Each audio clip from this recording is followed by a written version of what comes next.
the hell of it, I'm gonna wait until I see him blitzing to call a screen.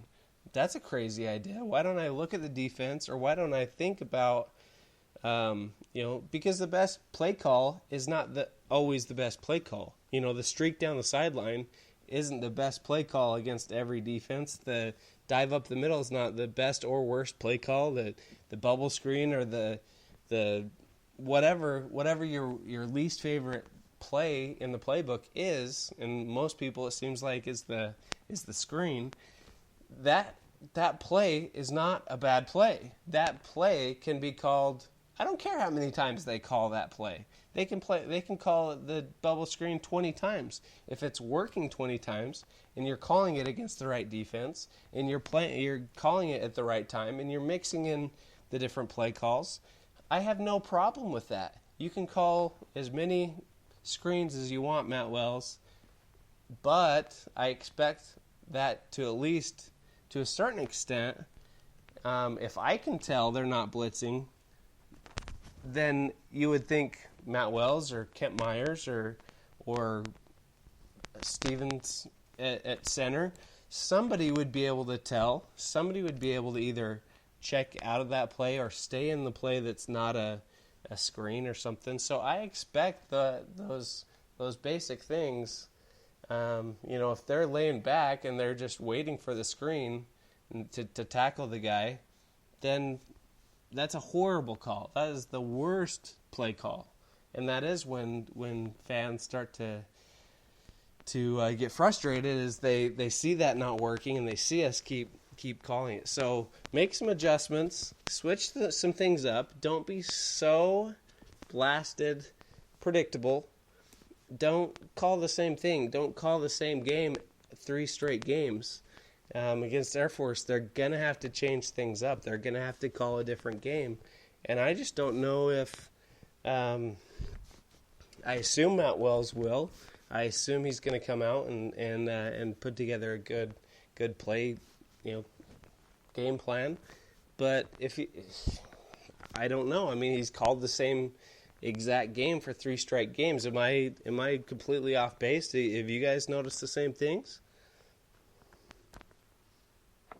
No, I totally agree. I mean, you got that streaking pass down with Lewis, that picked up 70 some yards.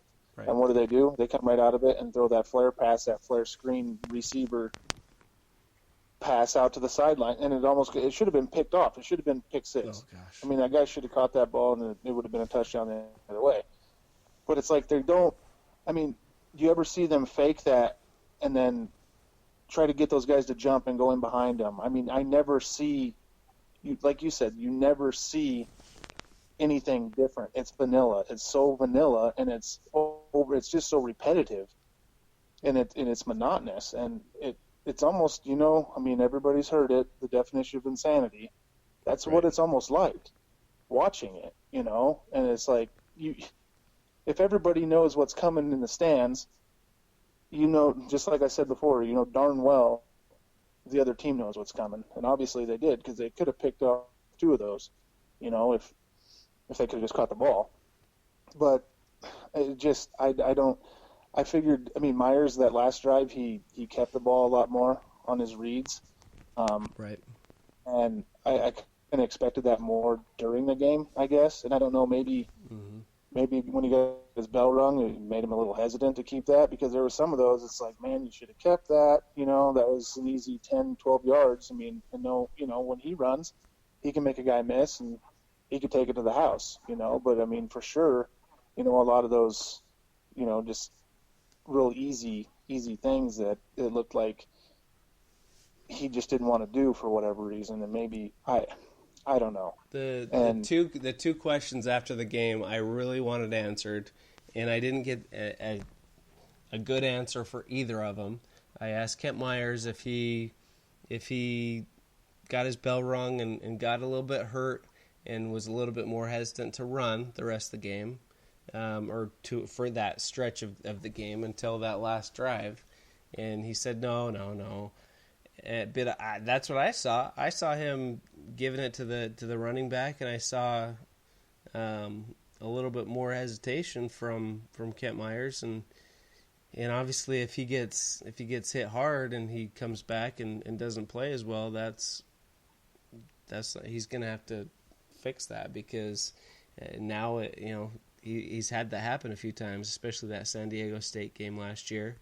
This year I thought it was pretty noticeable, and the other question I thought was pretty obvious was why the backup quarterback can come in and look so great. Was Justice Hansen just a lot better passer? Is he less of a runner?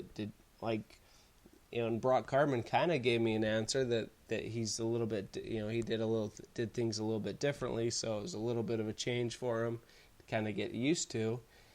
But yeah, I don't understand how in that game the backup quarterback comes in and torches the defense, plays a lot better.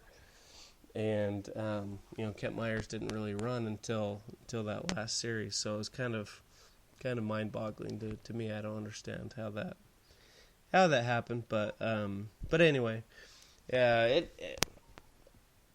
until something changes, though, I'm not gonna get too upset or anything, or I'm obviously not calling for Matt Wells' job or anything like that. Like some people on Twitter or message board or whatever, obviously they, some people are always just gonna go a little bit crazy. But until I see something different, then what am I supposed to say? What am I supposed to say? Everything's great with the play calling and good job, Matt Wells. You're calling a perfect game. No, I can't. I can't do that. I can't say that. So, what do you guys expect from the offense, though? What would be a success? Do you want to? I mean, I kind of just want to see a little bit more ingenuity, maybe a little bit different game plan. So, the play calling, not the same exact plays from the last 3 games. Are you guys expecting something different? I'm expecting something different. There's 2 things that I've been told in the past by Coach Wells that are sticking out to me. One is that he told me you're only as good as your last 5 games. That's as far back as they'll watch film. So right now, you basically got a little bit of film on Air Force from last year, maybe, and then their first 2 games. On the flip side, for us, Air Force has only got 3 games on us. And another thing that is the second thing that's standing out is that he continuously calls these first 3 games of the year as the preseason. He continuously has called them all season long the preseason. Well, we left the preseason 2-1. And he basically did so without revealing hardly any of our playbook. I mean, that plays exactly into what you've been talking about, Isaac, and Seth, for that matter, is that it was unimaginative, uninventive, and Seth, you called it vanilla. It seemed pretty vanilla. Defenses were just reading what we were doing right off and teeing off. We'll bring right up those 2 swing passes. I thought the very first one right at the beginning of the game against Arkansas State should have been a touchdown. That looked like a lateral to me. But that's besides the point. I think that we've put as little on tape as we could possibly do to get away with 2 wins, and we just kind of let USC do their thing and basically submitted to a loss almost is the way it kind of seemed, and just hoping that everybody gets out of there healthy. So I think that Saturday we're going to go in. It's going to be game 1 of the regular season, right? Conference play is the regular season. They break every practice with Mountain West champs. So that's the main goal, is to get to that championship game, win that championship game, and then see where the bowl season takes us. So this is game 1 of the regular season, and it's time to open it up. It's time to open it up. It's time to surprise some people, and they're going to try and jump out quick and see where it takes us. I think you'll see some more running from Kent. I haven't heard anything about Devontae Mays. As far as I'm concerned, he's 50-50 right now. I heard he was 50-50 going into Arkansas State. He obviously didn't play, so we're going to go from there. I thought Tony was more than serviceable, dialing up 98 yards. So I think he filled in quite admirably and has shown that he can get the job done as well. But they've got to find a way to open things up with the passing game. That's no secret. So, yeah, in short, I do think we're going to see a different set of play calls offensively. I think they're going to try and open up the field, and maybe that's why they've tried opening up offensively through the air the first couple of games, is because they'll jump right out and go back to the run like we did against Weber and just open things up and see where it takes us. What do you guys think? Yeah, I mean, I think so. A couple things. I think Tony Lindsay played well. Like I say, as well as he could have. I think for some reason they didn't play him a few of those series in the second half. That was kind of inexplicable to me, but I have no idea why they didn't, why they weren't running him. It was, and I guess my last rant about this so-called preseason is it just felt like, well, let's hold out Devontae Mays, let's not give Tony Lindsay too much work, let's not tire him out, let's be vanilla on offense. That's crazy to me, but like you say, I mean, you summed it up. They're 2-1. That's probably what they expected to be, and now they're going into Mountain West play, and now we've got the regular season here.